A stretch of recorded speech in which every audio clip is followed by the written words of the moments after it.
This is The Real Gig with Bret Alexander. Real Gig Podcast. Today I have my pal Jack Pyers on here today. And Jack has never worked with me in this capacity, so we usually have a guitar in my hand or something going on, singing, whatever.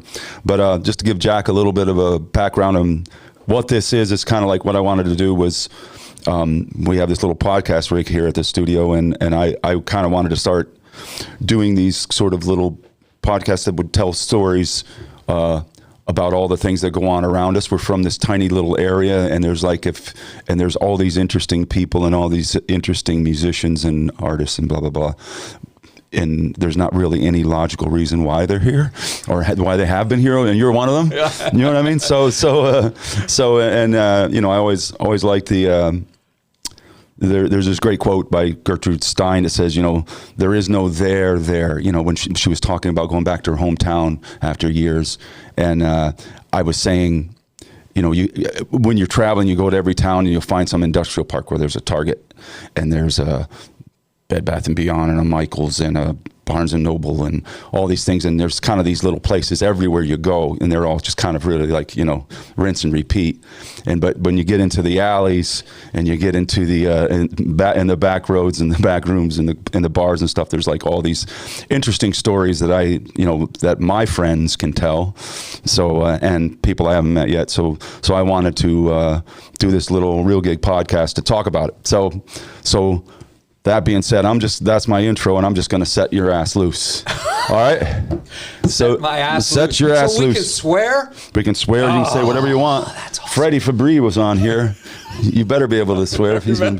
Yeah. So basically, just to give you a quick intro, Jack, in Central PA lore, Harpo fame, Dirty Looks. I've worked with you as a producer. I've worked with you as a studio musician and co-writer, Yes. what I mean? We've written together and produced and I said producer, you produced Unfortunate Real Spare Time, which was kind of like my first experience working with a record producer.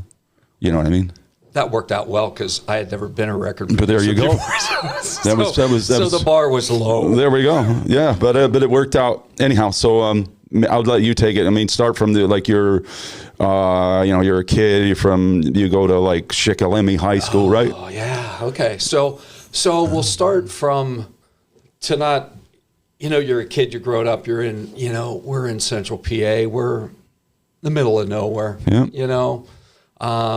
The only exposure you get to any kind of music is kind of shows on TV. Hee Haw.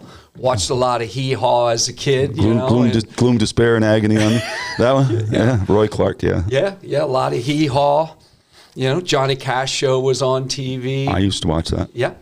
And they had like Hee Haw was like Gloom, Despair, Agony on Me. Like Buck Owens, Roy Clark. I'm trying to think of what else. But there was like this sort of like trilogy of.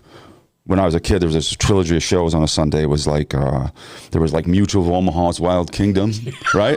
Yep. Yeah, and that was like, Jim's out wrestling with the alligator. I'm taking, and that one. And Wonderful World of Disney. Yep. And that was like our Sunday night, when you couldn't have everything instantly like you can now. Then you had the Monkees on Monday night. Monkees on Monday night. Yep. Yep. So we're like seriously dating ourselves. Davy Jones was here. Yep.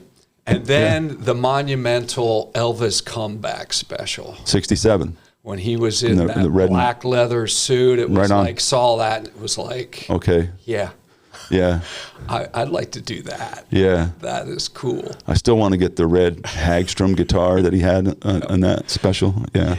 That was super cool. That was awesome. So anyhow, then, and then Woodstock. I'm certainly not old enough to have been at Woodstock. Yeah. But I was kind of just coming into my early teens, like when the movie and the record came out, which was like, and sometimes you don't appreciate the breadth of styles of music that was at that festival.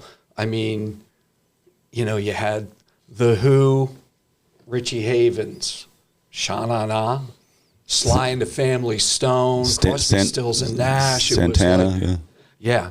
Yeah. It was like, so that gave me a massive exposure to like a massive range of music. Right. And then being able to like see those performers live, like, you know, just seeing Pete Townsend. You saw the Who? No, on Woodstock. On Woodstock. Oh, I saw the Who live once, but I mean, it was just Roger Daltrey and Pete Townsend. Yeah, but you know, I mean, other guy, Pino Palladino and Zach Starkey. Right. That was the band. Yeah. Right.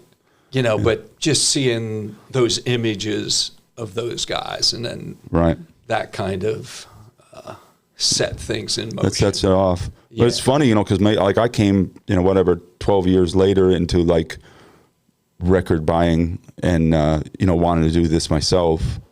And it was like, I went to all your shit. You know what I mean? Like, because I didn't, you know, I didn't want to play like a virgin or you know what I mean? Or whatever, what was going on in the 80s. Right. Or like, I wasn't really that interested in, like I was going back to like Creedence and, you know, and the Beatles, of course.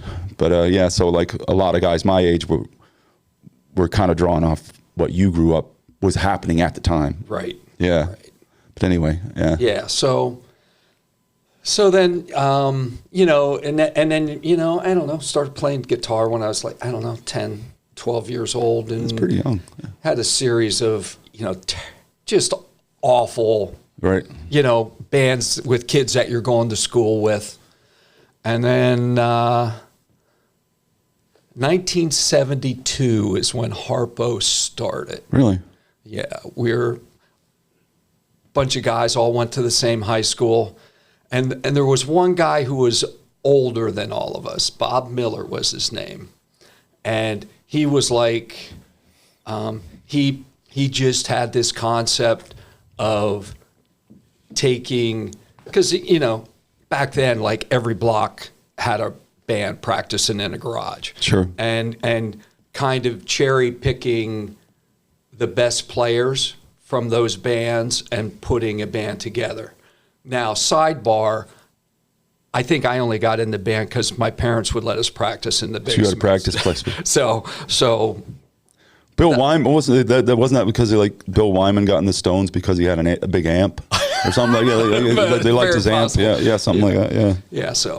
So and I ended up on bass because, you know, whenever you start out, everybody's playing guitar. So you have like 3 or 4 guitar players and a drummer. And I was by far the worst guitar player. There you go. Like, yeah. You should probably play bass. It's like, sure. Hey, if I can hang with you guys, right on. I'm in. Whatever it takes. We did that. We said that to Paul. Paul playing bass with us is like he didn't own one when we gave him the job.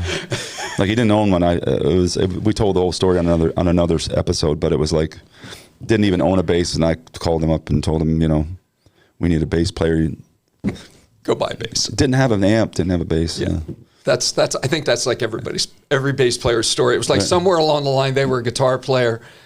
All the other guitar players in the band were better than them, so it was like, the bass. Really need a bass player. I always said like, you know, like drummer, like Aaron Pink and I always had this conversation. Was like, he said like in a band, like the bass player's the coolest guy in the band always, you know, because like the drummers are insane. Right. You know what I mean? The guitar players are tortured. You know what I mean? You know, like, and you know the singer is lead singer disease. You know that. So then you got the bass guy who's like, probably landed in the gig because you needed the bass player. Right. You know what I mean? And he's got the best attitude of everybody usually. Maybe not you. Maybe not. But typically that's usually the way it goes. You know, in bands, you know, they're usually the bass player is the guy to hang with. Yeah. I was just willing to do whatever it took for me to be in the band. I'm there. Yeah. I'm there. Yeah. So we started in 72. Completely, you know, awful. You know, the funniest thing, like back then, like the musicians union still really had a fair amount of power. So you kind of had to be in the musicians union to go out and play. But the other thing that we ended up doing, because we were so awful, we couldn't, and you know, we just wanted to play what we wanted to play. Sure. You know, So we would get these, like the union, people would go to the union for a band, say, hey, we need a band. Like there was we played every prison. You played prisons? Every prison in central Pennsylvania, except for the big house, except for Lewisburg. Didn't play Lewisburg. I played Lewisburg. Yeah. But I mean, they wouldn't let us in Lewisburg. You know, they wouldn't let us, and I mean, they wouldn't let us in. I mean, like who was there? I mean, the whole Irishman clan was there from the movie. Right. Leonard Peltier from Wounded Knee. Yeah. I mean, he's still alive, isn't he? But we played there. You play Allenwood? Yep. The one where all the Avscam senators were and stuff, and they come. It's like the country club prison where they're coming off the. We played the one out by State College. I forget. That was a scary prison. Really? I forget the name of that place. We played the Muncie Women's Prison. That was an experience. Yeah. Muncie Women's Prison. Muncie Women's Prison. I played.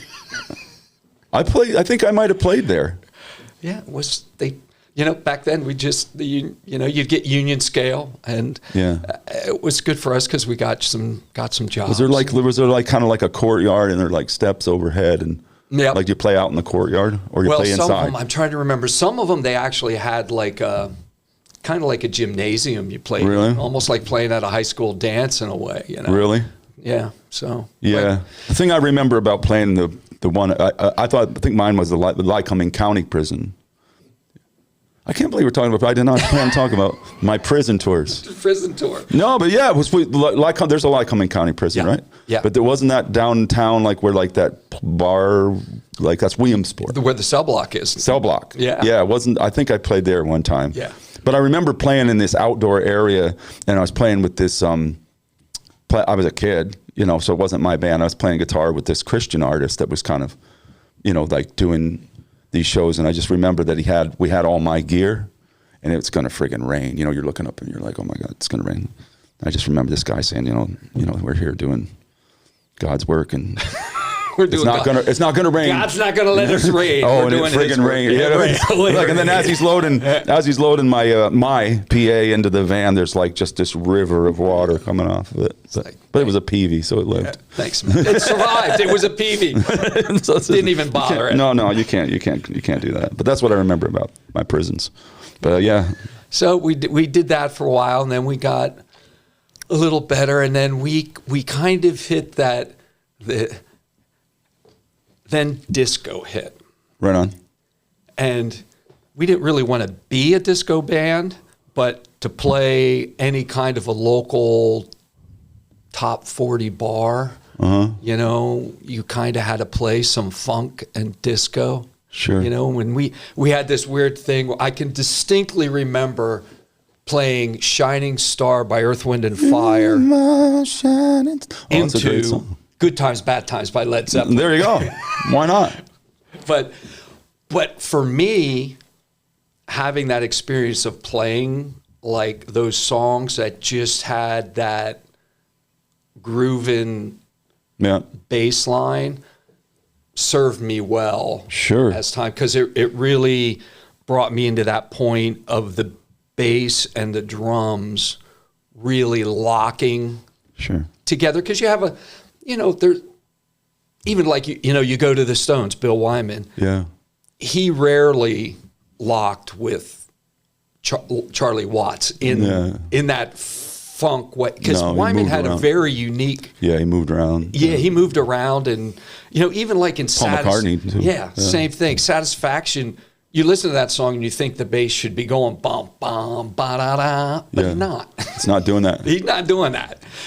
But that kind of gave me that, you can play a very simple, rudimentary part, and if you can find the groove, man, it's the best for me. It's the best thing ever. And then, and then that just led into that, a lot of that early Zeppelin stuff. It was just a great rip. Right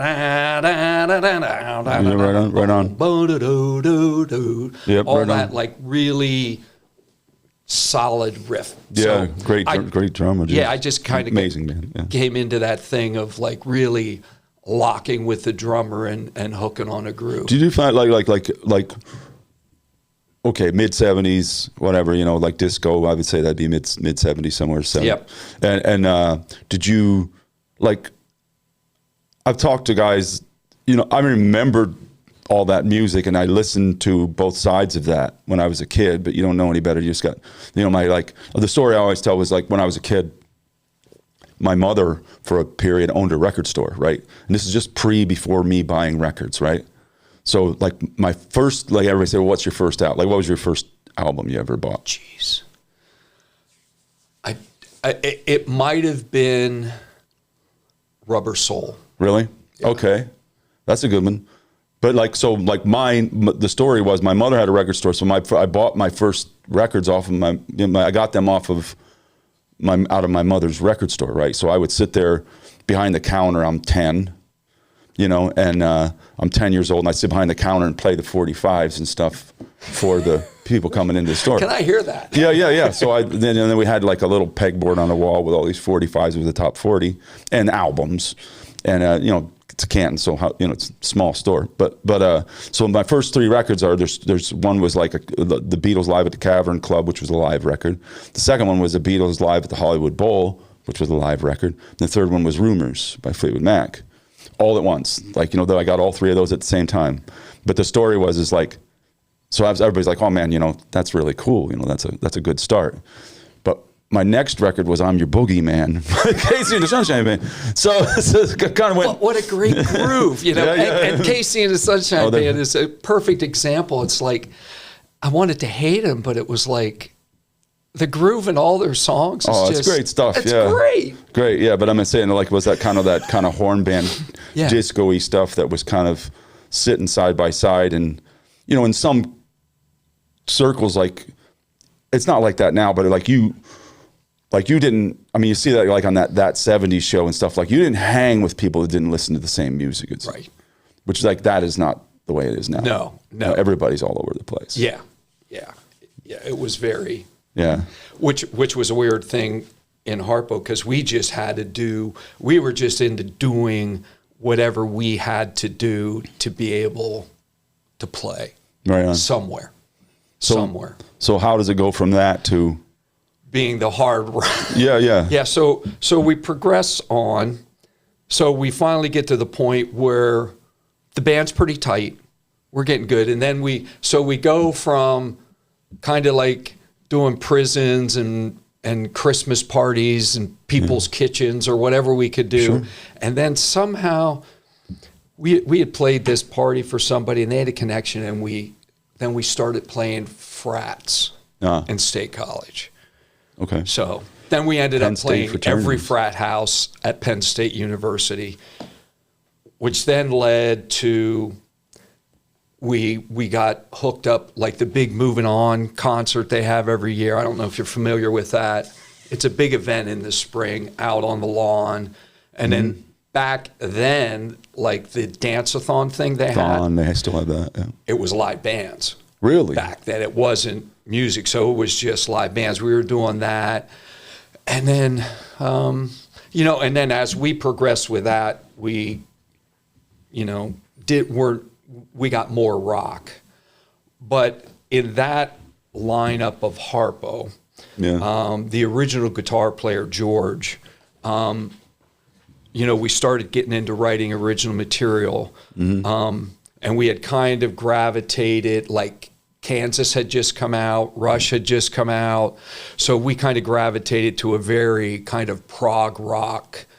Like we were on Rush when Caress of Steel came out. So that was way early. Yeah. We were on Kansas like from album 1. Really? First album, Icarus, Song for America, all that stuff. Really? And George, we were starting to get into writing our own material, and he wrote very progressive, complicated music. So that's kind of the direction we were going into. But we always had that Zepp hard rock background. So we always had a couple just straight up rockers. And like I mean, and you had Lloyd, who definitely had a voice in that. He had the voice to sing like that. Tremendous talent. Yeah. I just saw Lloyd last weekend. Yeah, and he's doing great. He's feeling good. Yeah. At the end of the day, for me, if it wouldn't have been for Lloyd, without his talent, I would have never got to do everything. Never got to do what I got to do. I Right. mean, it's kind of weird. You look at those people have touched your life, and it was like, without that guy. Yeah. Super good dude. Yeah, super good dude, super talented. Without that, I mean, all the Zepp, once we hit our stride, in the early 80s and just started doing all that AC/DC, Led Zeppelin, Judas Priest, Right.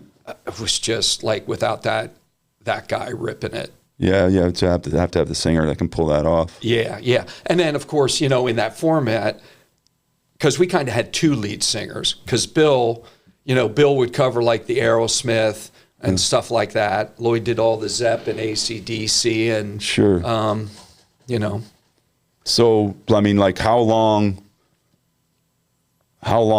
was the swing of that whole thing, like from you guys in high school and kind of getting your unit together, and then you guys are like playing the whole like New York down to like, what was your circle? So for us, because we stumbled on an opportunity and we started touring in Ontario and Quebec. Okay, so you were up into Canada. Yeah, so our tour area would go all the way up into, the southern tier of Ontario, Toronto, all those cities along that southern tier into Quebec City, Montreal, all the upstate, Buffalo, Rochester, Erie. We were playing Cleveland. Yeah.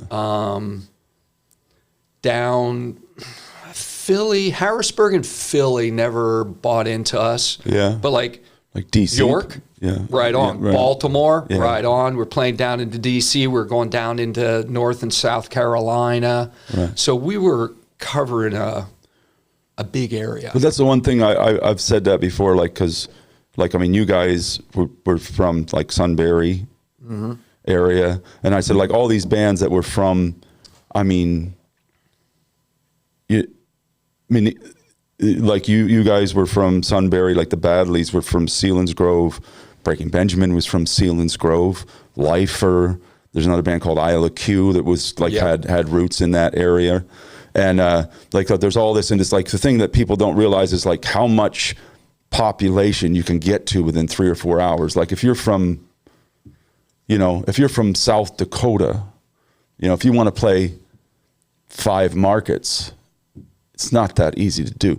From here, like, I mean, you could go to Philadelphia, Pittsburgh, DC, Baltimore, Buffalo, even New York City? New York City, of course. Like all those places you could go, like technically you could go there and drive back the same night. Yep. If Done it many times. As we have. Yep. We had a guy once that was managing us for a while, and he rode out and back with us to Pittsburgh one night. You know what I mean? He was terrified. We got back. We got back, and he's like, and we said, he said to Paul, Paul's like, that wasn't so bad. It was like 6 a.m. or whatever by the time we get back. And he's like, it wasn't bad because we didn't die. You know what I mean? It was like. It used to be the worst. Like if you played Buffalo or New York City, right? Because both of those markets, the bars are open till 5 a.m. Yeah. Right. So if you're headlining L'Amour's in Brooklyn, like you don't go on till 3 a.m. Really? It's insane. I mean, I'm sure it's. Didn't you play L'Amour's with Kiss?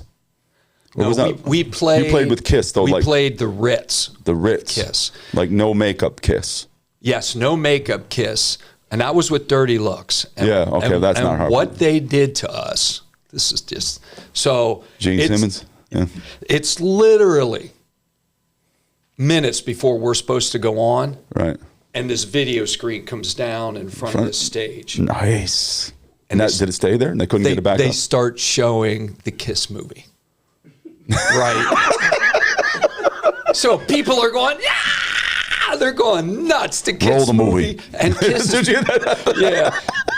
All right, we're going to screw these guys. And I mean, like Kiss at the Ritz, because the Ritz was like 2,500. Yeah. I mean, you know, Kiss in a small venue like that, it was unheard of. It was a huge event. They start rolling that Kiss movie.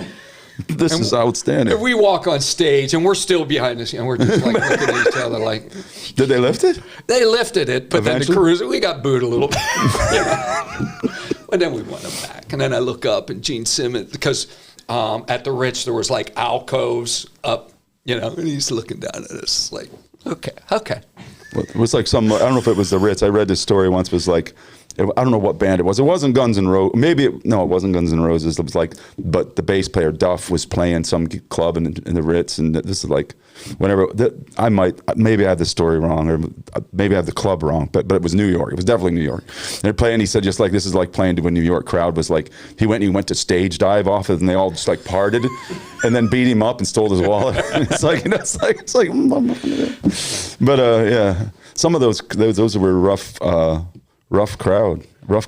I didn't know that story about like he puts the dropped it. I mean, like we're like ready to walk on stage. Yep. Kiss movie starts. I mean, ultimately, it's a terrible movie, right? But it was just the vibe that it created in the crowd. They're going, I don't know. Maybe they thought Kiss was just going to come on, you know? Maybe, yeah. Like, Then that was the downer. Yeah. But yeah. Oh man. We bounce back. Jesus Christ! Not these guys. We got to listen to these guys. Kiss was coming on. I saw this interview with just a couple of days ago. I don't know if it was. It might have been an older interview. This is kind of unrelated, but they were interviewing Brian Johnson and Angus Young, and he said they said to those guys, they said, you know, Gene Simmons says rock and roll is dead. You know what I mean? And like Angus just sits there and goes, longest funeral ever. It's a great comeback. Yep. But anyway, okay. So that playing New York City. So, well, we kind of jumped ahead a couple decades. We did. Yep. Sorry. Back to playing New York. You know, Ontario, Buffalo, Montreal. Yeah. So we're doing all that, and I mean, all along the way, Harpo always maintained. We were always writing our own music. Mm-hmm. We had put out an album that was, you know, like WQSU, Susquehanna University, jumped on it, really did a lot of good for us. But then from that album, the guitar player left, who was the main songwriter, the George. Yeah. And then so we got another guy in, John Hahn, great guitar player. Yeah, I know. But then we had to kind of reorganize our thing. So in retrospect, we had some pretty decent songs. We should have just kept putting records out, but we were just swinging for the fences. So we were swinging for a major label deal. We were doing showcases and, you know, toyed around with a couple like production deals, things like that, but could never quite get it across the finish line. But yet, first of all, we were like a top draw in a lot of big markets, like all the aforementioned. Yeah. And then we had built, Harpo had like a very, like our infrastructure, it's kind of weird. You know, when you talk about a band, you get to a certain point, you have all this infrastructure of road crew and booking agents and managers and everybody's carrying PA at that point as well. Yeah. You're traveling with full production every show. Yeah. No house production anywhere. Yeah. Nobody. Except for even Lemoore. You know, some of the New York City clubs have house production. So you're carrying production. It's a big thing. You know, you have just all these people in different towns that you've formed relationships with and stuff. So that was all there. And you know, I mean, Harpo was a juggernaut. I mean, it was like the amount of area that we were covering, and that was a kick-ass rock band. Sure. And again, a lot of the success that Dirty Looks had was very much because of what was built in Harpo. Sure. So fast forward, Harpo got to the point we were so focused on writing material and trying to get a deal that we'd just do things where we'd go out for 3 days. Like we'd do a run, Erie, Buffalo, Rochester. And then, we go down, play York, Baltimore, DC. And we were making enough money that we could survive, keep the wheels turning, and then the rest of the time we were working on material, just trying to get something going.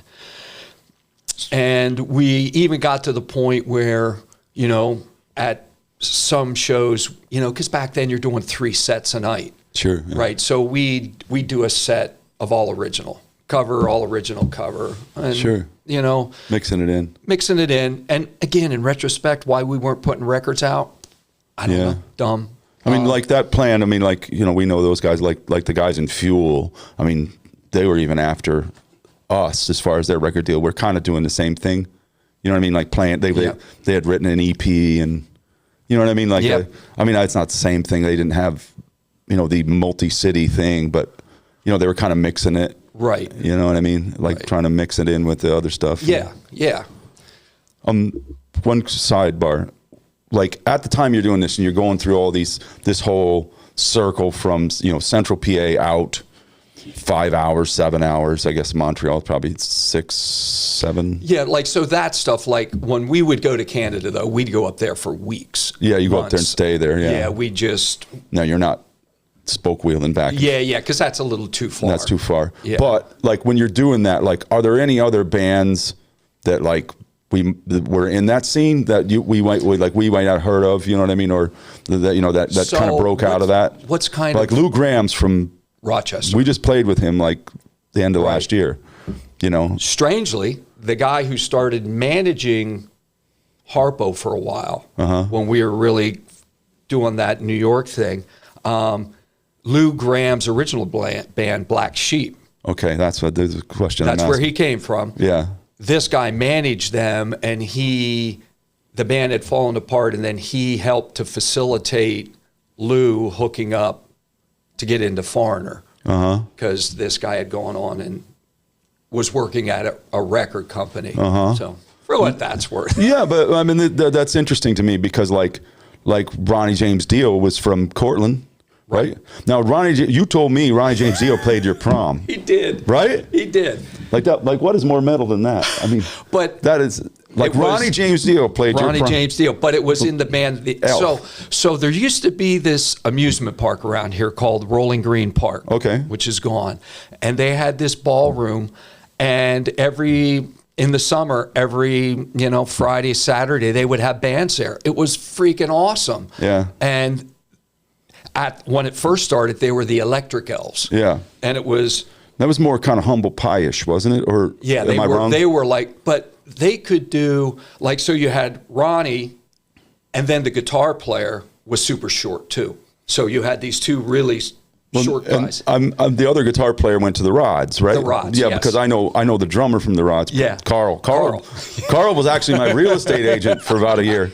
Yeah. It's like I had I mean, that's pretty metal too, but not as metal as having Dio at your prom. But those guys would Ronnie James Dio could sing some serious Zeppelin. Those guys were awesome. Great singer. And then, so they're playing the green. So somewhere along the line, somebody in my class was like, let's have the Elves play our post-prom, because post-prom used to be the after-prom party. Right. Yeah. Right. Yeah. So the Elves played our post-prom, and Ronnie James Dio was there. It's like, you think about that, it's like, that's bizarre. That is like super cool. Yeah. But do you ever see that? Isn't there like a South Park episode where like Dio was playing some sort of school dance and they're playing Holy Diver, but it's the South Park. Could be. It's South Park, or it's I thought it was South Park. Probably. It sounds like an ex. If they didn't do it, they should have. They probably will. Yeah. But there's an episode of that, but that I did not plan on talking about that. This is why we don't make plans, Chad. No plans. Because all right, so you guys you got this whole thing built. You've been doing that probably 10, 12 years. Yeah, so I was in Harpo for 12 years. 12 years. Yep. So, and did it get to a point where it was like? So for me personally, I got to a point where, because for whatever reason, I was always just, I mean, it was great playing all that cover stuff and having the success, but for me, the end game was always to do original material and be successful doing that. For whatever reason, however that thought got planted in my mind that I was good enough to do that. Meetings are on Tuesdays. Right? Right. So I got to a point where, Harpo was great, but I could see that everybody was kind of settling in. Sure. And comfortable with where we were, and I wasn't. So I distinctly remember this. The rest of the guys in Harpo might dispute this, but right. I recall where I was just like, listen, here's where I'm at. Sure. I want to go all original. If it means I have to go to McDonald's and get a job to make enough money to make ends meet, I'm good with that. I'm ready. And the rest of those guys were like, no, thank you. Yeah, don't want to do that. So that was kind of like a watershed.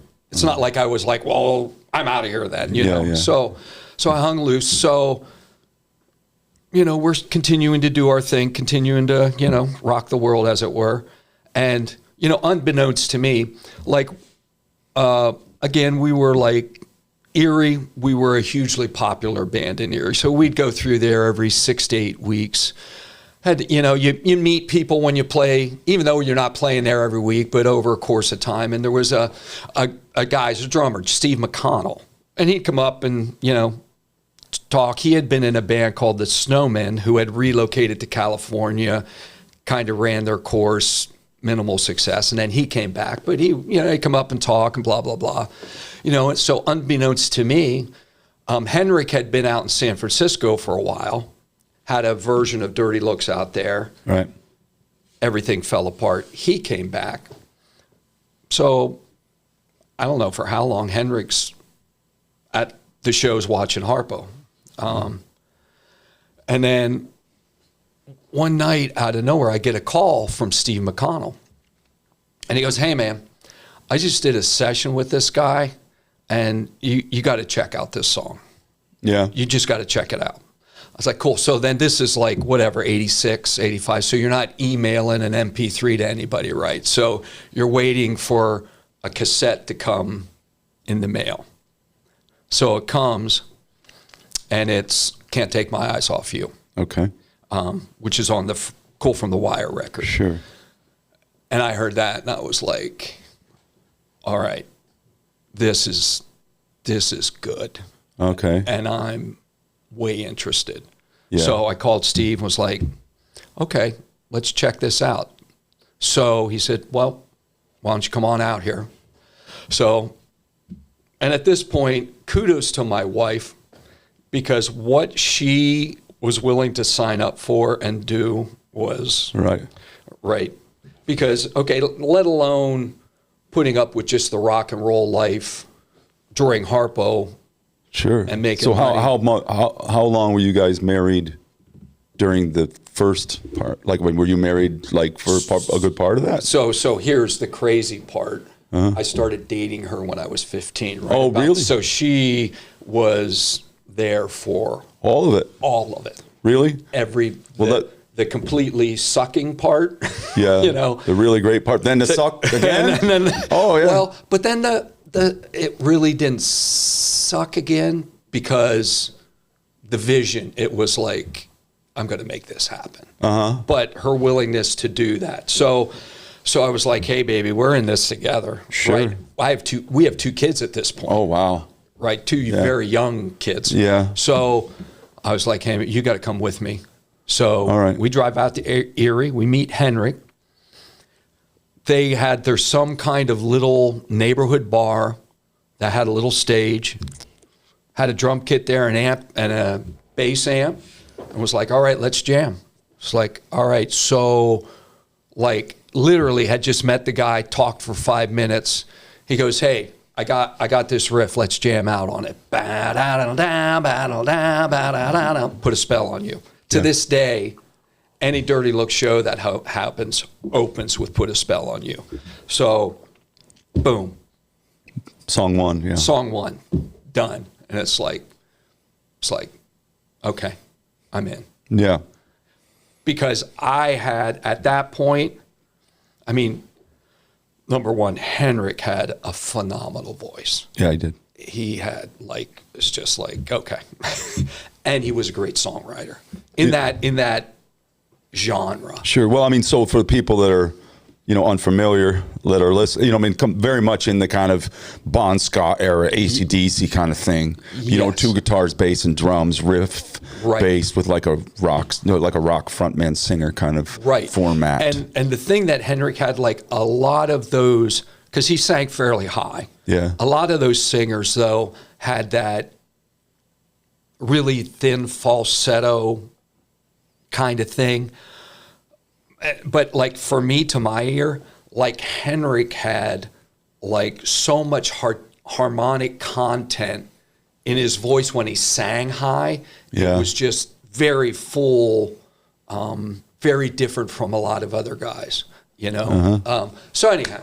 But like, sidebar, I had a buddy of mine, Joe, that produced some recordings for us over time. A couple of the Valley's Up There Down Here record, and he mixed River Songs and blah blah blah. Joe Alexander, no relation, Joe Alexander, like recorded. What was the like the AC/DC did like a big movie song? Thunderstruck. I don't think it was Thunderstruck. It was something else. It was maybe before that. What's the one? Oh, Who Made Who? Maybe that was what it was. So what was the one with Arnold Schwarzenegger? Yeah, but he it was either done at his studio or he engineered it or what. I don't know exactly the history, but he was saying like, he put up a mic to record Brian Johnson, thinking that he's going to blow out his microphones, and he said he was amazed by like how quiet of a sound it actually is in his case. Yeah, Henrik's case was not. Was not a quiet sound. He was. But I mean, quiet, so I like to me it always made sense. Like. Right. Well, and Brian, like how can you do that every day for 40 years? And Brian Johnson is that where he's got. I mean, obviously he's fantastic, but he's got that kind of thinner voice.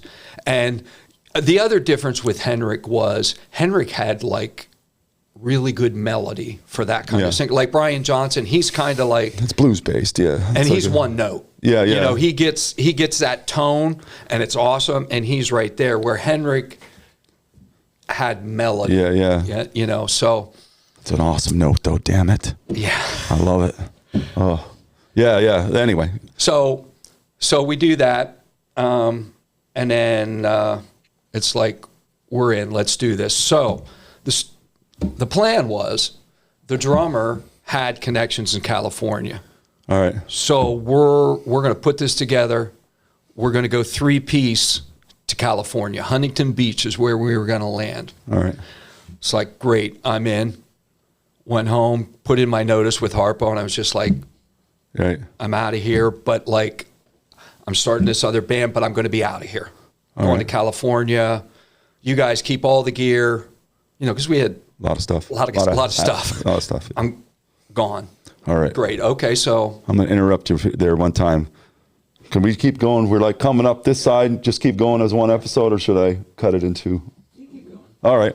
Because we're like coming up to, then we're going to start going down. when the drama starts. Yeah. Okay. Yeah. All right. Okay. So we'll just keep it as one. Okay, because we're about to turn here. Yeah. But so we're going to go to California. And all right. With the kids in tow, moving. Like literally, we had a yard sale, sold all our stuff. Really? Going to put our house on the market. I'm going to go out first. Really? It was in motion. Got that far. And then get a call. 2 things happened virtually at the same time. Henrik had some legal matters that were going to detain him for 6 months.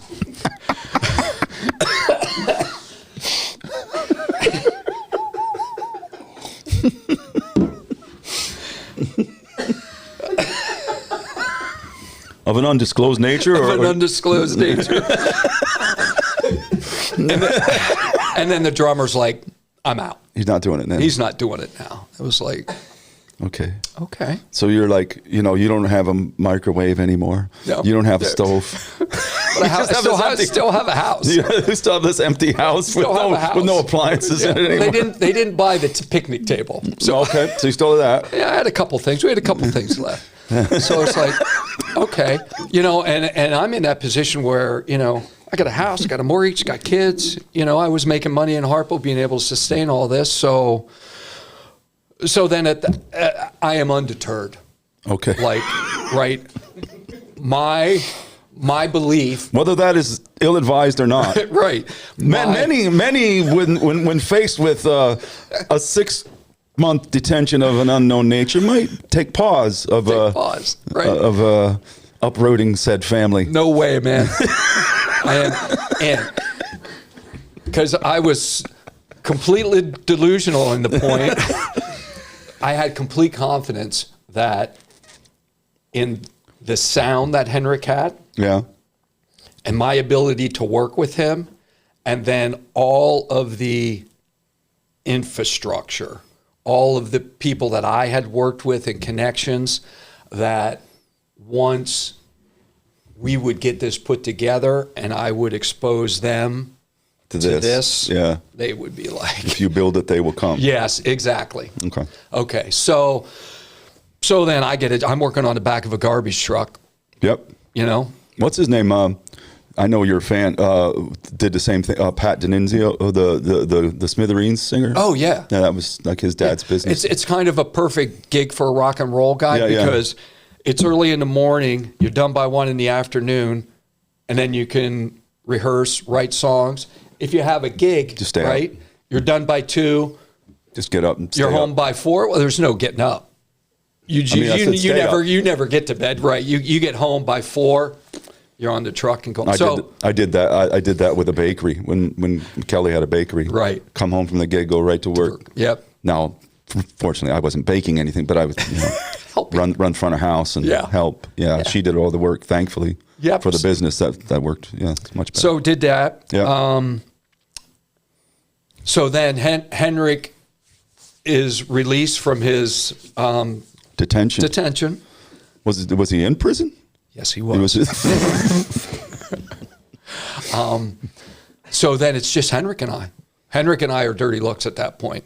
So he moves in with me. Again. Ex-con. In the empty house with no appliances and no furniture left. By that time, we had rebooted the house a bit.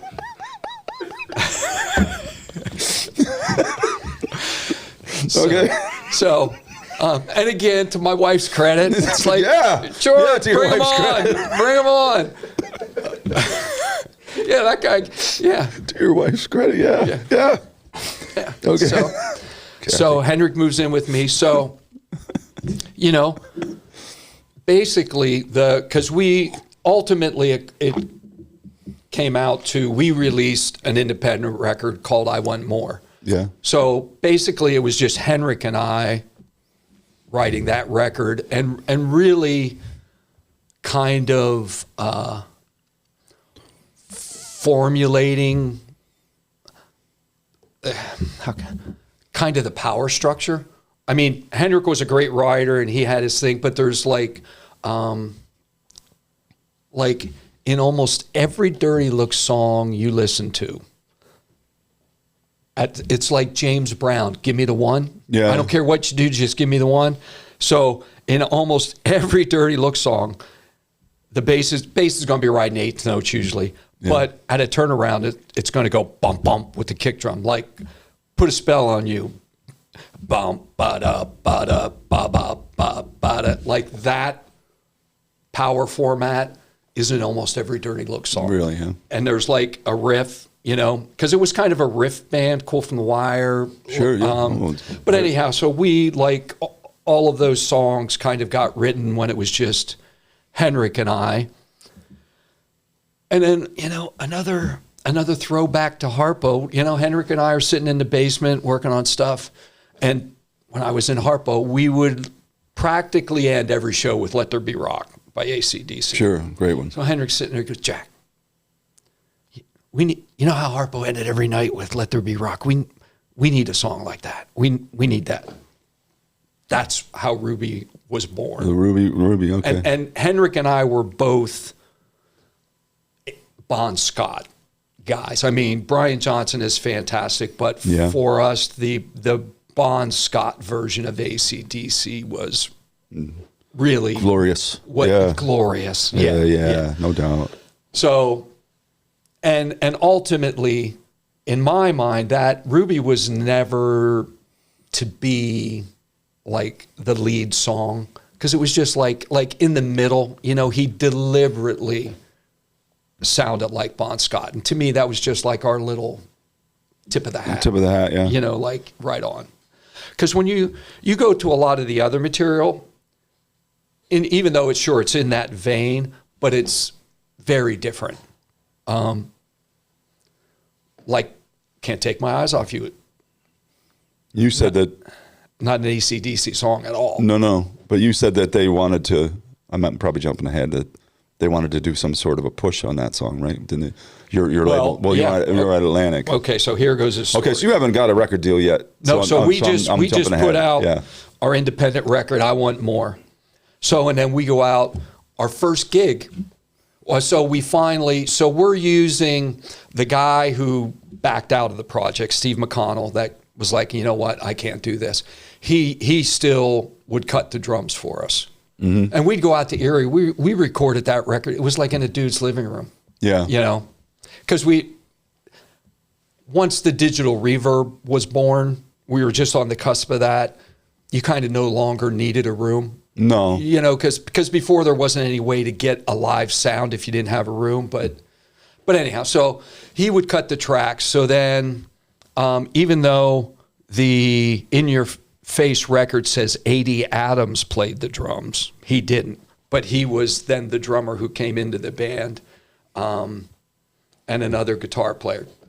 First gig we ever played was Gallagher's, Wooden Nickel in Dunmore. Is that the place that was like green, like a real low stage? Yep. Oh, we played there. Yeah, that was still there. I'm sure you did. Yeah, that was. I know. I can picture that place exactly. Yeah. So that's where then the whole. What year is this?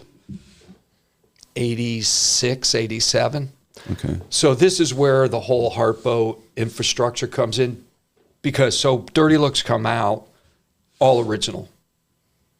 We play 2 sets. We need an opening band, which is kind of unheard of in central Pennsylvania bars. They're not buying that.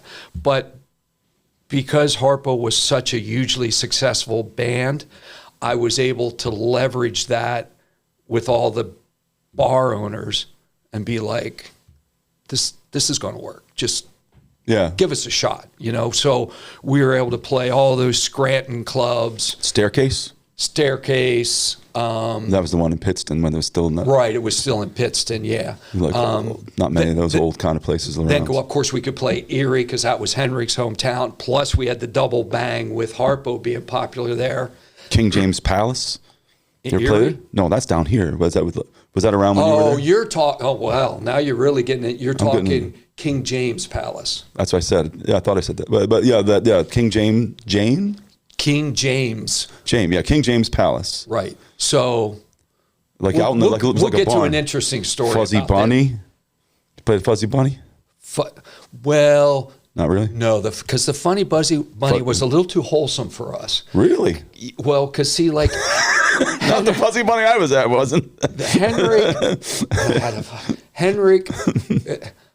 I think in his mind, he just wanted to do something that would make people remember him. So he kind of went the Twisted Sister route where he swore excessively during the show. Okay. Massive amounts of F-bombs. And Sure. so a lot of club owners were like, man, can you? Yeah, like tone it down a little bit. Yeah, because the Fuzzy Bunny, that dude's there with his mom. Sure. That wasn't going to fly. No, I hear what you're saying. Yeah. So, but we played all the Owl's Cafe around here, all the local bars around here. But then we were able to go to Scranton. We were able to go to Baltimore. We were able to go to Rochester and Buffalo and do that stuff.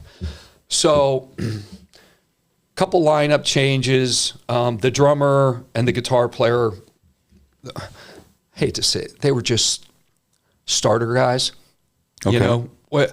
Because when you're doing something like that, Henrik and I believed, but it's hard finding other guys that believe and are of the quality that you want. Yeah. So then, so ultimately then we picked up Gene Barnett on drums, Baltimore, Paul Lydell from Rochester. Paul's from Rochester? He's from Rochester. I think of Paul as from here. You know what I mean? Like, because I just knew Paul from here. Yeah. He was from Rochester, which again brought in, so he was very aware of Harpo. Yeah. So for him, he came from Rochester. I can get in this band with a guy from Harpo and do this. Yes, I'm in. Yeah. So then we have the In Your Face record out. So there is this fantastic guitar shop in Rochester called the House of Guitars. I've been there before. We're ultimately world famous with musicians. Yeah. Armand Schauerbach. Yeah. And it's the Schauerbach brothers that own it. So again, those guys used to come see Harpo all the time, and I bought guitars there. And then, so we have this record out. He comes, sees us, and he sees Dirty Looks, and he's got this small label called Mirror Records. Right on. And oddly, I don't know if you ever listen to like Underground Garage. Yeah, like Steve. Yes, little Steve. There's a band that gets played on there a lot called the Chesterfield Kings. Yeah, I know who the Chesterfield Kings are. Yeah. Mirror Records. That's really? That was one of Armand's bands. Really? Yeah. I did not know this. Yeah. So we cut a deal with him because we didn't want to necessarily be on Mirror Records. Again, we were shooting a little higher, but we cut a deal with him because this is before CDs and everything. So we had vinyl. We cut a deal with him to do cassettes. Yeah. So now we have a little relationship with him. Right. So then he gets us a write-up. There was this magazine called Monday Morning Quarterback.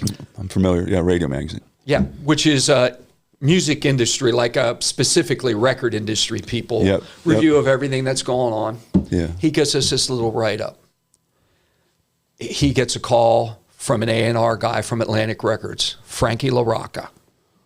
Frankie, biggest success probably being Spin Doctors, post you? Yep. Yeah, right? Yeah. Spin Doctors, yep. Yeah. New York guy. Total New York guy. Drummer. Okay, I know who. Yeah. He is like the epitome of the cool New York dude. Yeah. Right? So he calls, he's interested.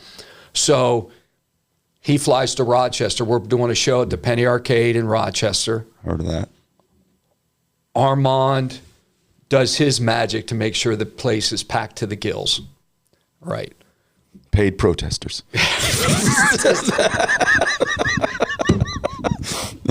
So Frankie walks in, right? Jet black hair, not super long, but, Yeah. dark dingy bar, sunglasses, that's super hip, cool dude, It's like, this couldn't be any cooler, Yeah. So, he checks us out, blah, blah, blah. He signs us for Can't Take My Eyes Off You. He knows that can be a hit. Uh-huh. That's the song he signed us for. So, but Frankie's thing, and it's all good. I mean, he was kind of like, you had other A&R guys there like Jason Flom who were working at higher levels and signing bands for hundreds of thousands of dollars in recording budgets and stuff. Jason came and saw us. This is a quick story. Jason came and saw us and offered us, we got offered like 3 or 4 deals, like, you know how it goes. Yeah. All at once, you know what I mean? You try for years and years and then all happens within days. But they had offered, but they were just getting going with like what became Lava. Right. and it hadn't even. I don't even know if they had a hit, and we just really liked the West Coast sort of like Polydor A&M guys, Right. but like it was funny because like the guy that we would have been his first signing for Jason was his A&R guy. His name Andy Karp, and you know, like within 2 years, Andy, you know, like Lava had like within 2 years, it was like Sugar Ray, Matchbox 20, Kid Rock. Yep. And there was Edwin McCain, like all within a couple of years, you know, but like we were just like 4 or 6 months ahead of that. You know what I mean? Yeah. Like, But Jason was hooked up. yeah, Jason, yeah, but He was coming into that Lava. with juice. Oh yeah. Like, I mean, wasn't he involved with like Collective Soul and like Yeah, like and stuff his before that? dad was some like I forget what his, but like so he had lineage, you know. Oh really? Yeah, I just met him that one time he came to see us. Yeah, and he was still at Atlantic when we were there. Yeah. But he was working at a higher level. So you know, Frankie had these like it was a $60,000 deal. Sure. You know, great for us. It was like Yeah, enough to make a record. that's great, and then it goes back to the Harpo infrastructure. There was a guy by the name of John Dittmar. That sounds really familiar. Yeah, he ended up having his own very successful booking agency. So you go way back. When he was in high school, booked Harpo at his prom. Yeah, right on. Yeah. And then went on, he worked at a booking agency in Buffalo, which then he booked Harpo all over up there. Then he left that, went to an agency in Detroit, I think DM something, but then he ended up at FBI, Yeah. right? The police. Well, the police, REM, like Stuart Copeland. Right. I mean, I'm sorry, Miles Copeland. Miles was the guy who started it. Yeah, So yeah, John's working at FBI, and you know, we're kind of detached from him, but we're like friends, we're connected, keeping track with each other.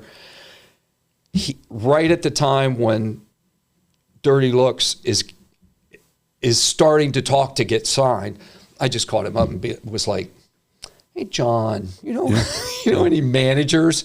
So he kind of hooked us up with some people. We talked to Pete. I think he managed you guys, or What, Larry? that's it, Larry. Larry Mazer. Larry Mazer, yeah. But we, for whatever reason, didn't go with him. We went with this other guy. This guy, his name was Rob something. It's too many people, I forget. But he had a band that just did a record for Atlantic, and now my brains. Yeah. Producer Max Norman. had done their record. Producer Max Norman from Ozzy Osbourne fame. Right. And he was like, I can get him, because producers, like, they run hot and cold, right? You know, and we were kind of catching, like, the Ozzy thing, he was up here, but then he hadn't had anything that was big for a while, so he was very affordable when we got him. But he would have been like, Max Norman did like that whole run of 80s, right? He did most of those, didn't he? Did like Blizzard of Oz and Diary of a Madman. Yeah. Like he did all those albums. Right. That run engineer, of, producer. Like he did his own engineering, correct? right. Or did Well, he- I think what happened, the story from Max goes, like, so Ozzy is just like, Yeah. in the beginning, that he's just, you know, he's like Ozzy's sitting there, passed out, peed himself, you know. Yeah. The producer that's there is like, screw this, I'm out of here. Max is the engineer. Max is like, I'll produce this. Yeah. All right, go ahead. I'll clean him up. I'll clean it up. There you go. This is how legends are born. Yeah. So, you know, he was able to fit into that budget, and Max, like, you know, you go on to this, you just got signed to Atlantic, you think you're pretty good. And then the King James funny story is we did pre-production for Cool from the Wire with Max Norman at King James Palace. In Kramer or whatever town in Pennsylvania. Crotzerville. Yeah. Really? Flew Max in. So the see, I thought, like, I was going to make the thing was like I would say that this would be fair to say that, like, you learned a lot of your producing chops from working with Max. You know what I mean? I did. You know what I mean? Like, that would be a pretty big influence as far Yes. as knowing how to make a record. Yes, You know, from the absolutely. production side, not. you know, so I'm thinking that then then later on you were like working with us, you know, it's just these strange connections, you know what I mean? Like, you know, like you've like mentored under these Aussie things, and then you're doing these little jangle rocker guys, you know, in our case, you know, so it's like these odd pairings, you know, but you know, like it's funny that sometimes that's the way it works out, you know, like Brendan O'Brien, you know, one of the greatest rock producers of the last, I don't know, just of the whole rock era, you know what I mean? He was the rhythm guitar player in the Georgia Satellites. Right. You know, that's not like Pearl Jam and all the things that he went on to do, you know what I mean? And, you know, like, so like that, there's like it's just interesting how these beginnings start somewhere way different than where they end up. But anyway, so Max was at King James, Max from probably like Sheffield, England, or wherever he's from, a Brit in Crotzerville. To the core, hardcore Bret. Yeah. He's in Crotzerville. I'm sure he loved Crotzerville. Never said a word, but like, you know, and we never did pre-production before. We had a PA there, you know, we're like, what are we doing, you know? But it was like a hardcore education. Like, it's like you think you're pretty good, and then you start working with that, and they break out the click track, and it's like, oh, I kind of suck. Yeah, and it's like the other part I learned is like I'm not paying attention. You know what I mean? Like I'm not paying attention to all the details that are going on that will make my band better.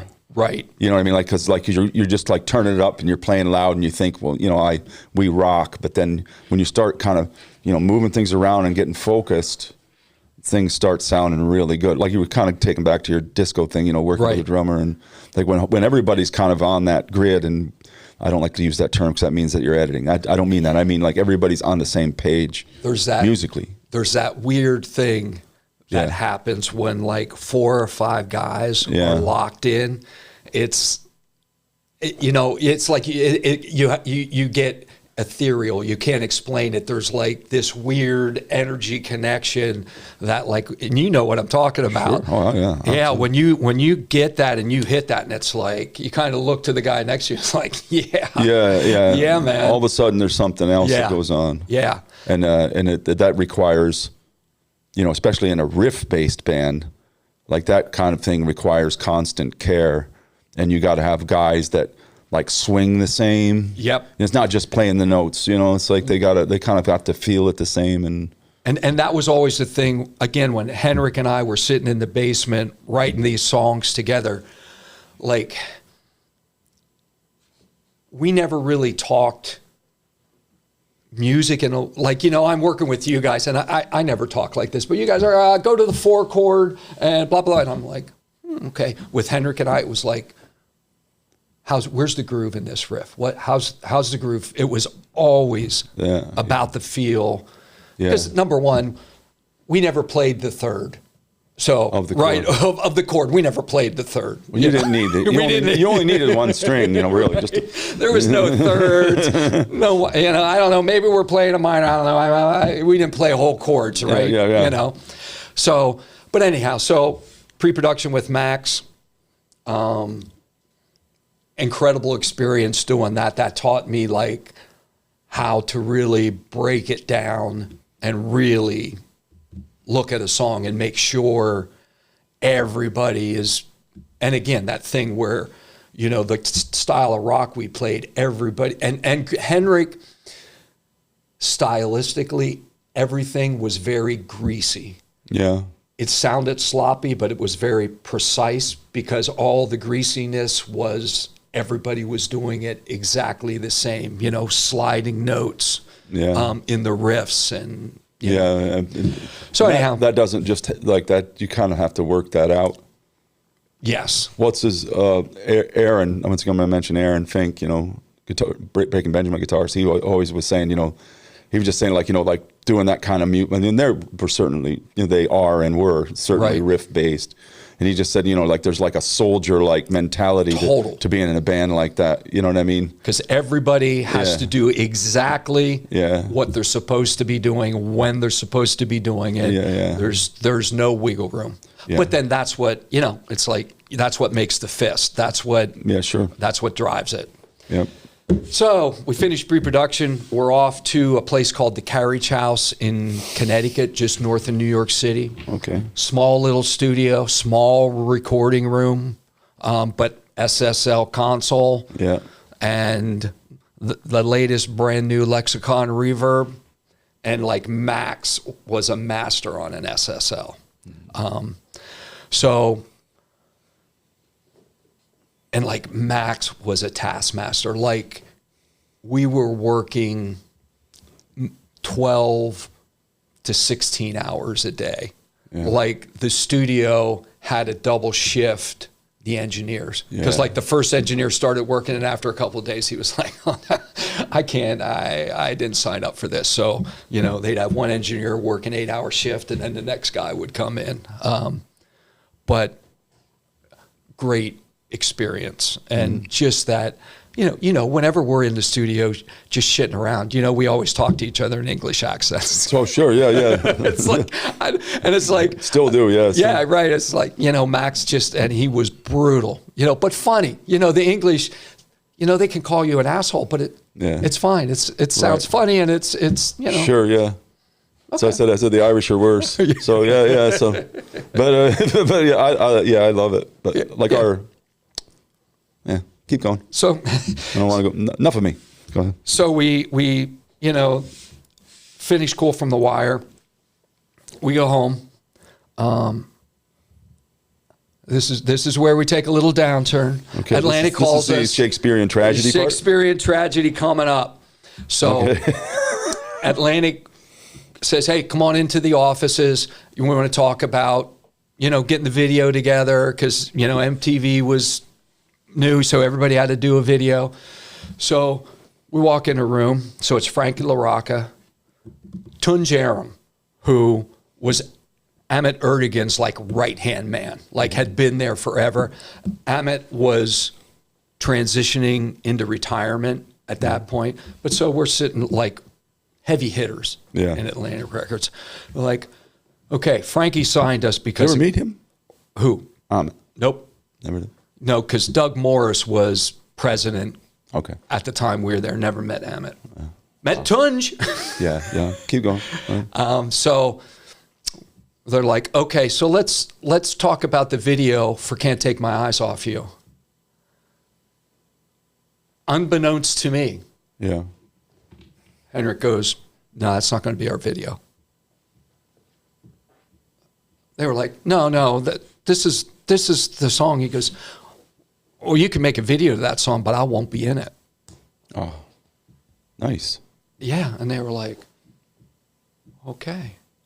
And I was like, Henrik, nope, shut it down. I was like, okay, all right, Cool from the Wire. It's not the way you rock. I'm trying to think of anything. And then he says, it's got to be Ruby. Which, to me, Ruby's a great song. But because we copped that AC/DC thing on that so hard, it just pigeonholed us as an AC/DC ripoff band. Sure. And when you go back and listen to Cool from the Wire, Put a Spell on You, It's Not the Way You Rock, No Brains Child. I mean, certainly in that vein, but very had unique characteristics to it. And it was like, no, not Ruby, please, not Ruby.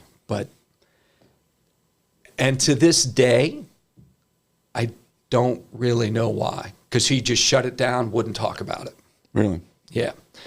So you had brought up Spin Doctors, so you flip that around. Spin Doctors, same formula, Frankie LaRocca, same booking agent that we had. They released the song Frankie knew they should release. They worked that song for a long time before it broke. But Frankie knew what he was doing. In my opinion, if Atlantic would have been allowed to release Can't Take My Eyes Off You, we would have run that same, our success level would have been much better. Much better. That's like I'm not saying like a top 40 hit song, but in that world, that would have been more of a extremely popular song. Yeah. So, but I guess to Atlantic's credit, they were like, okay, you want to do Ruby, knock yourself out. Yeah. You know, so I guess maybe they thought, well, we only got 60 grand in this. We can make that back no matter what they do. See. If this is what, and I mean, I guess too, Atlantic kind of always had that vibe where they really never shoved anything down the artist's throat. With, like, you know, you hear horror stories of artists wanting to do something and the label manipulating them. Never got that from Atlantic at all. So, okay, so Ruby comes out, moderate success, you know, great record though. Like, there's, you know, certain people that just like love that record and critics that love that record. So anyhow, go out and do the tour, not an extensively long tour. And we're like, have like hot spots, like big in New York City, big in LA, Hollywood, big in Texas. You know, we have these spots. So we come back. All right. So here's where the Shakespearean like really gets dark. So we get a call from Doug Morris. Hey, I just had a meeting with the management from AC/DC, and they'd like to sign you guys to management. What? Yeah. You know, we think Why would they do that if they have AC/DC?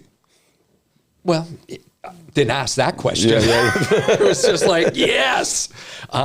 So we think we're going to the promised land, which we did for a little while because, you know, the financial support floodgates opened.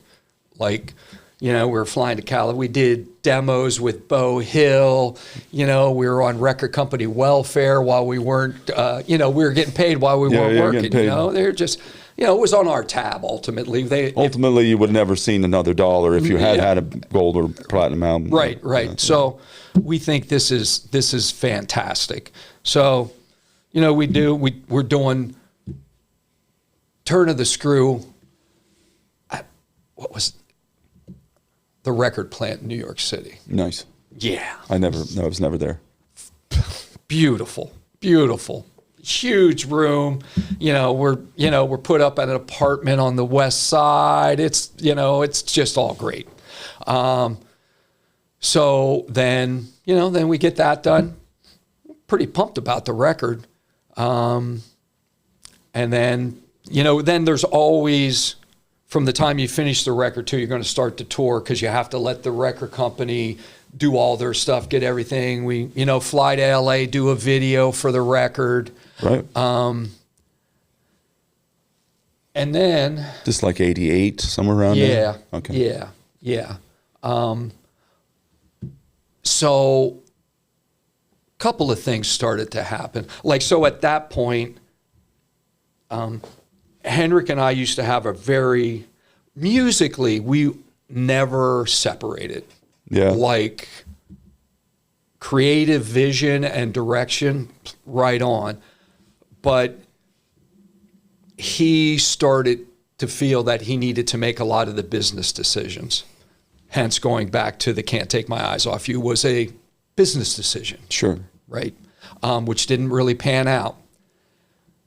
And then things kept going that way. So for me, it's obviously, at that point, he's the lead singer. He's the main driving creative focus. Sure. I just got to ride this and see where it goes.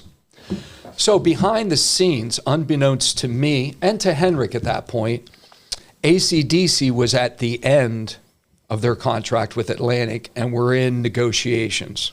Okay.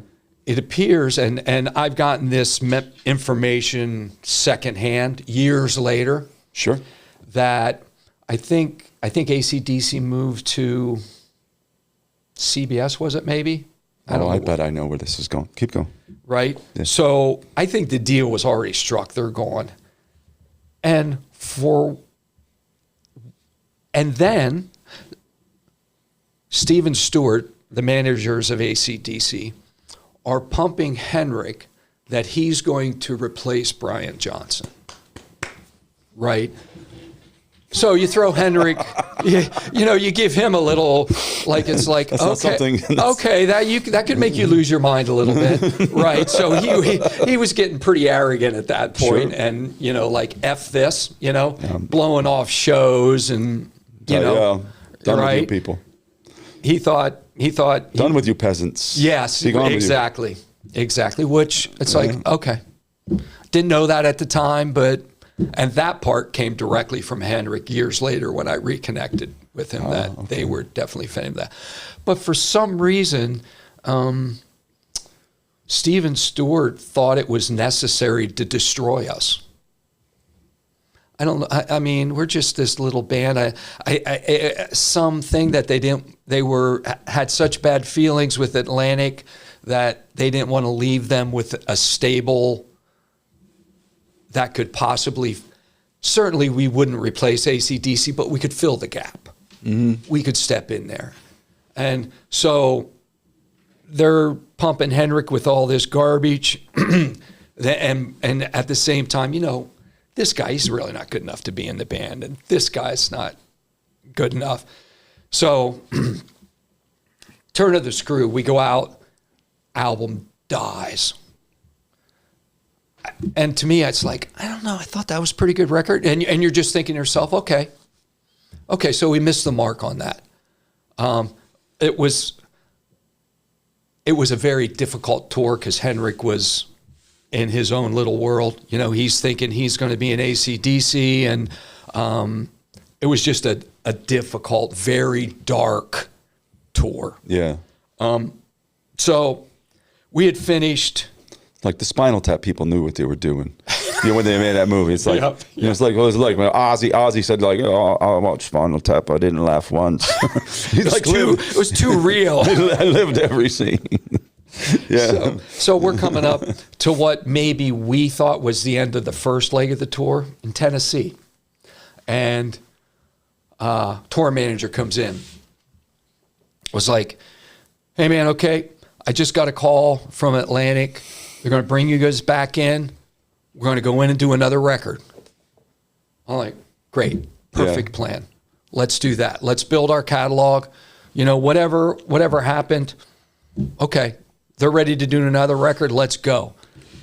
Henrik was like, no, we're staying on the road. We're going to break this record. And for me, at that point, there had been such a series of bad decisions that he had made that it was like, no, man, I can't do that. That's the wrong thing to do. So we were kind of back and forth at each other, all business related. Again, music, right on. Yeah, music, you agree. It's like all we needed to do was step out of the way. All we needed to do was just write music and let all these other professionals do what they do best. Yeah. And it would have been great. So it's like, okay, so we're heading home. We get home. Henrik calls me, says, hey, man, let's meet up for a cup of coffee. I want to talk to you. I'm like, okay. And I already knew what was coming. Yeah. So we sit down, we're having a cup of coffee. He goes, okay, Jack, this is the way this is going to be. Okay. You need to get in line, need to do what you're told, or you need to get out. Yeah. And I was like, okay, I'm out. Yeah. Got up and left. So then, He said, well, you can't live at my house anymore. yeah, but you're going to have to move out. So that's where that version left. We later, so then I left. I can only presume that in the following months, Steven Stewart's diabolical plan, Atlantic found out what was going on. They dropped the band. I'm sure Steven Stewart dropped Henrik like a hot potato. Right on. And then he was left with nothing. Right on. Put some other guys in place. Paul Lydell stuck with him. And then, so they lost everything. Maybe a year or two passed. He calls me up back and was like, hey, man, Yeah. I screwed up. I messed up. I Yeah. messed up. So it was like, okay. So we get together, and Dirty Looks always kind of ran on a little bit shady things to get where we needed to go. Sure. He was like, I have all the outtake demos of the songs we didn't use for Turn of the Screw. I'm like, okay. So we did this record called Bootlegs, which cost us nothing because, it was final mixed. So I got back together with him. We put out Bootlegs. Were you still technically signed at this point? I don't know. I never got a release from Atlantic. I don't know if he did or not. Never even brought up. I just presumed, I never got a letter sent to me that said you were done. You're no longer on Atlantic Records. Right, yeah. They have a habit of doing that. Like they'll just let not letting you know. Yeah. Because then if something happens, then it's like, right on. Yeah, they like things to be open-ended. Yeah. So we did that, and then we got interest. Was the dude David Krebs, who managed Aerosmith for years. He had cut a deal, and I forget the name of his label, but it was a subsidiary of Sony CBS. So that deal's on the table. And then, surprisingly, I need to get back in line again, or... Same thing. Once things got started again. So it's like... That's it. I'm out. So then, but thankfully, many years later, like in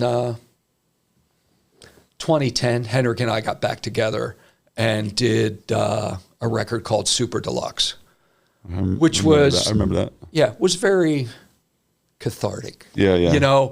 Because it was just him and I sitting in his house, writing songs, having a good time. And that, like, he had fallen prey to alcoholism prior to that for a number of years. Yeah. He had gotten himself sober. That's when we did this record. Yeah. And it was good. And then we're kind of trying to continue on, but then he fell prey to alcoholism again. Yeah. And it was like, I don't have the tools to deal with this for you. I can't dig in this. Yeah. So when did Henrik pass away? When did he die? Oh, it's been, I don't know the year, but it's been 10, 12 years. It's been a while. 2014, 15. Probably, yeah, because we did the Super Deluxe. And Jeremy played on that, right? Right, yeah, Jeremy played on that. Yeah. In 2010. And then, so he probably passed in like 2014, 2015. Yeah. Yeah, so my big regret with all that is after, like, I kind of like was like, I can't help you. He called me one day, was like hammered, whether he was drunk or whatever, and was talking to me about coming back and we got to do a song. I was like, listen, man, I'm busy right now. I'll call you later. And I never did. Yeah. And that kind of is a regret that hangs on me. Who knows, like he was reaching out in some way that he knew he was in trouble. Yeah. And I continue to feel bad about that. Yeah, you didn't, just because it's like just been so many years of just dealing with that on the inside, or, whatever, just dealing that in a very intimate manner of, businesses rising and falling and livelihoods. And then on the back end, and at the same time, you have a family and you have a wife and kids and you're trying to, and all this friggin' insanity of trying to keep this thing alive. And then this guy is at the friggin', he's at the tip of the spear. And Henrik thrived in chaos. Sure. He liked to create chaos for whatever reason in his life. Yeah. And then I was the guy trying to stabilize the nuclear fusion. Yeah. Right on. So that was, but I know ultimately there's parts of this where, like, Henrik kind of gets portrayed as not the greatest guy, but he was, he was all that.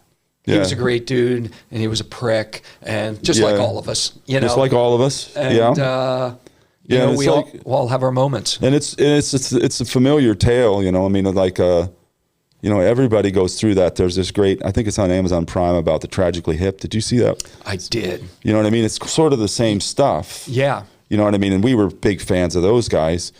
And, you know, and just kind of seeing the whole, you know, and he ended out, I mean, he died of brain cancer. Right. But they landed the plane much better than the end of your Dirty Look story. Yeah, the Dirty Looks thing was, I mean, and this was without even touching, like, Henrik's insane childhood and upbringing. Yeah, all of that, which probably informed all of that over time. Which affected what he was. Well, the thing about it is like, you know, like if anybody that's like an artist or they're a musician or whatever they are, you have to be a little screwed up. You know what I mean? You know what I mean? Because like, you have to be to try to do something so ill-advised. You know, Paul and I laugh about it all the time.